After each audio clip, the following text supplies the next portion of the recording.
Kitab Kisah Para Rasul. Saulus juga setuju bahwa Stefanus mati dibunuh. Pada waktu itu mulailah penganiayaan yang hebat terhadap jemaat di Yerusalem. Mereka semua, kecuali rasul-rasul, tersebar ke seluruh daerah Yudea dan Samaria. Orang-orang saleh menguburkan mayat Stefanus serta meratapinya dengan sangat. Tetapi Saulus berusaha membinasakan jemaat itu, dan ia memasuki rumah demi rumah dan menyeret laki-laki dan perempuan keluar dan menyerahkan mereka untuk dimasukkan ke dalam penjara. Mereka yang tersebar itu menjelajah seluruh negeri itu sambil memberitakan Injil. Dan Filipus pergi ke suatu kota di Samaria dan memberitakan Mesias kepada orang-orang di situ. Ketika orang banyak itu mendengar pemberitaan Filipus dan melihat tanda-tanda yang diadakannya, mereka semua dengan bulat hati menerima apa yang diberitakannya itu. Sebab dari banyak orang yang kerasukan roh jahat, keluarlah roh-roh itu sambil berseru dengan suara keras, dan banyak juga orang lumpuh dan orang timpang yang disembuhkan. Maka sangatlah besar sukacita dalam kota itu. Seorang yang bernama Simon telah sejak dahulu melakukan sihir di kota itu dan mentakjubkan rakyat Samaria, serta berlagak seolah-olah ia seorang yang sangat penting.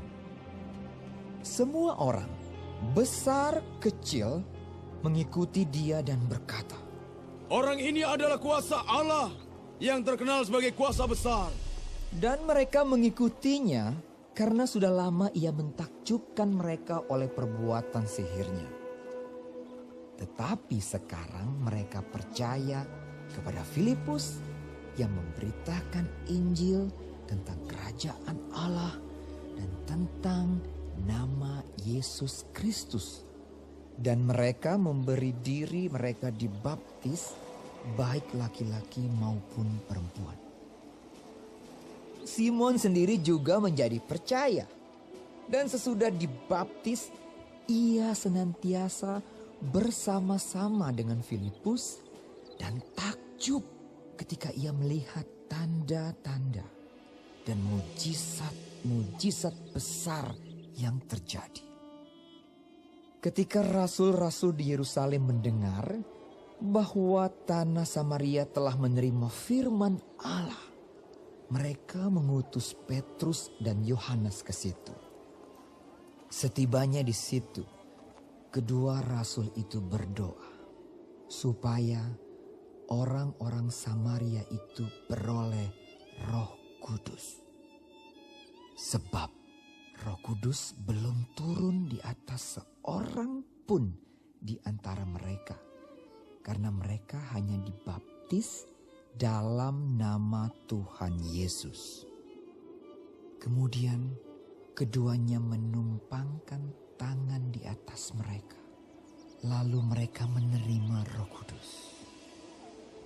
Ketika Simon melihat bahwa pemberian Roh Kudus terjadi oleh karena rasul-rasul itu menumpangkan tangannya, ia menawarkan uang kepada mereka serta berkata, "Berikanlah juga kepadaku kuasa itu, supaya jika aku menumpangkan tanganku di atas seorang, ia boleh menerima Roh Kudus."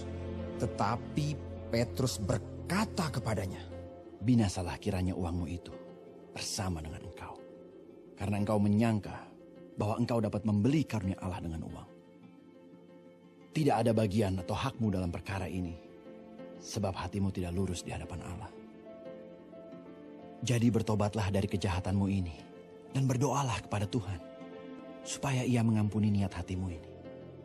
Sebab kulihat bahwa hatimu telah seperti empedu yang pahit dan terjerat dalam kejahatan. Jawab Simon, Hendaklah kamu berdoa untuk aku kepada Tuhan, supaya kepadaku jangan kiranya terjadi segala apa yang telah kamu katakan itu. setelah keduanya bersaksi dan memberitakan firman Tuhan, kembalilah mereka ke Yerusalem dan dalam perjalanannya itu mereka memberitakan Injil dalam banyak kampung di Samaria. Kemudian berkatalah seorang malaikat Tuhan kepada Filipus. Katanya, Bangunlah dan berangkatlah ke sebelah selatan, menurut jalan yang turun dari Yerusalem ke Gaza. jalan itu jalan yang sunyi. Lalu berangkatlah Filipus. Adalah seorang Etiopia, seorang sida-sida, pembesar dan kepala perbendaharaan Sri Kandake, ratu negeri Etiopia yang pergi ke Yerusalem untuk beribadah. Sekarang orang itu sedang dalam perjalanan pulang dan duduk dalam keretanya sambil membaca kitab Nabi Yesaya. Lalu kata Roh kepada Filipus, Pergilah ke situ dan dekatilah kereta itu. Filipus segera ke situ dan mendengar sida-sida itu sedang membaca kitab Nabi Yesaya. Kata Filipus, Mengertikah Tuhan apa yang Tuhan baca itu?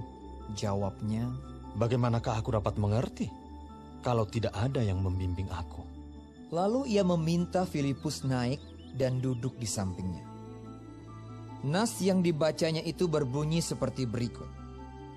Seperti seekor domba ia dibawa ke pembantaian, dan seperti anak domba yang keluh di depan orang yang menggunting bulunya, demikianlah ia tidak membuka mulutnya.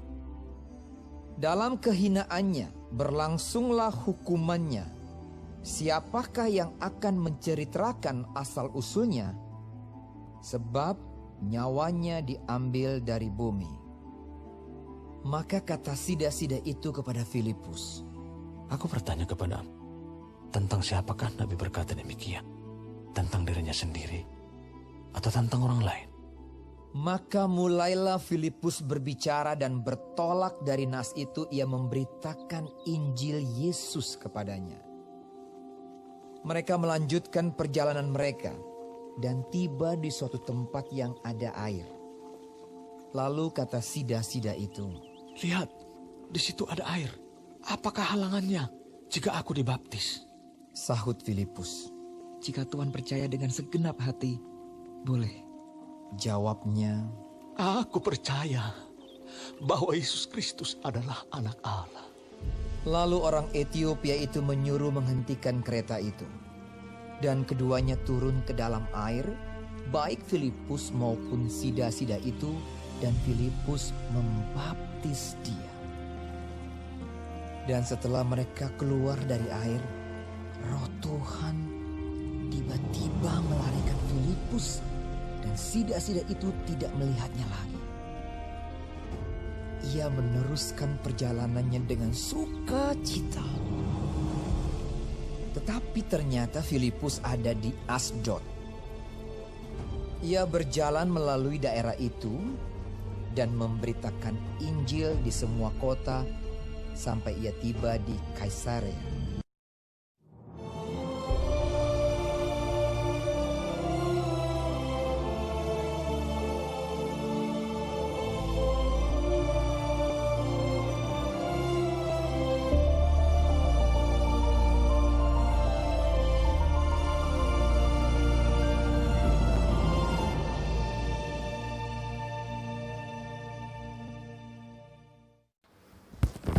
Shalom saudara-saudara yang dikasihi Tuhan Yesus.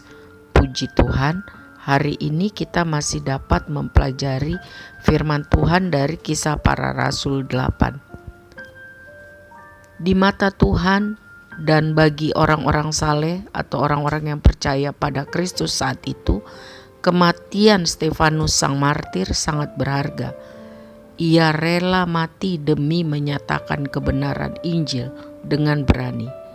Dan dampak kematian Stefanus ialah Injil tersebar luas keluar Yerusalem, sehingga banyak orang dapat mendengar berita pengampunan dosa dan keselamatan yang ada hanya melalui Yesus Kristus Tuhan kita. Orang-orang Kristen saat itu harus menghadapi banyak tekanan dan hambatan serta penganiayaan, tetapi hal itu tidak menghentikan perkembangan pemberitaan Injil. Mereka sungguh-sungguh berserah pada kasih dan kuasa Tuhan. Benarlah Roma 8 ayat 28 yang mencatat bahwa Tuhan turut bekerja dalam segala hal, melalui segala cara untuk mendatangkan kebaikan bagi orang-orang yang hidup mengasihi Tuhan dan sesuai rencananya. Selanjutnya ditulis, Roh Kudus memberi kuasa bagi para rasul dan orang-orang percaya untuk melakukan pemberitaan Injil, melaksanakan amanat agung Kristus. Di Samaria ada seorang bernama Simon, mantan tukang sihir, yang telah percaya kepada Kristus melalui pelayanan Filipus. Petrus dan Yohanes kemudian datang ke Samaria, menumpangkan tangan atas orang-orang percaya di sana agar beroleh Roh Kudus. Melihat itu, Simon juga ingin memperoleh kuasa sama seperti yang dimiliki oleh Petrus dan Yohanes. Ia salah konsep, saudara, mengingat latar belakang profesinya dulu. Ia masih dipengaruhi praktek sebagai dukun, sehingga beranggapan kuasa Roh Kudus dapat dibeli dengan uang. Ia mengira ia harus membayar kepada dua rasul itu untuk memperoleh kuasa Roh Kudus tersebut. Petrus menegurnya dengan keras. Kuasa Roh Kudus untuk melayani itu adalah anugerah Tuhan. Dari hal tersebut, kita dapat mempelajari bahwa pertobatan mula-mula atau menerima Yesus sebagai juru selamat harus terus-menerus diproses setiap hari sepanjang kehidupan kita untuk bisa hidup dalam kekudusan dan tambah serupa dengan Tuhan kita Yesus Kristus. Jadi kita harus terus bertumbuh dalam iman dan pengetahuan supaya kita tidak salah konsep dan dapat dipakai Tuhan maksimal. Sekali lagi saya mendorong, setialah mengikuti pendalaman Alkitab. Selanjutnya ada pertemuan Filipus dengan Sida-Sida dari Ethiopia. Hal ini menjelaskan bahwa Filipus itu adalah orang yang taat melaksanakan perintah Tuhan. Roh Kudus menuntunnya dan ia taat, padahal ada kesempatan untuk dia tidak taat. Dan karena ketaatan Filipus, dia dipakai Tuhan sehingga penyebaran Injil sampai ke Afrika, ke ujung bumi. Saudara, Tuhan selalu rindu untuk banyak orang dapat menerima keselamatan. Tuhan selalu rindu menjangkau banyak orang untuk diselamatkan. Oleh karena itu, setiap hari mulailah dengan berdoa. Minta Tuhan memakai kita, memberi kesempatan dan keberanian untuk memberitakan Injil agar hidup kita berguna dan menyenangkan hati Tuhan. Dan jangan lupa doakan juga hamba-hamba Tuhan dan orang percaya agar memiliki kerinduan yang sama dengan hati Tuhan. Tuhan memberkati kita semua. Amin.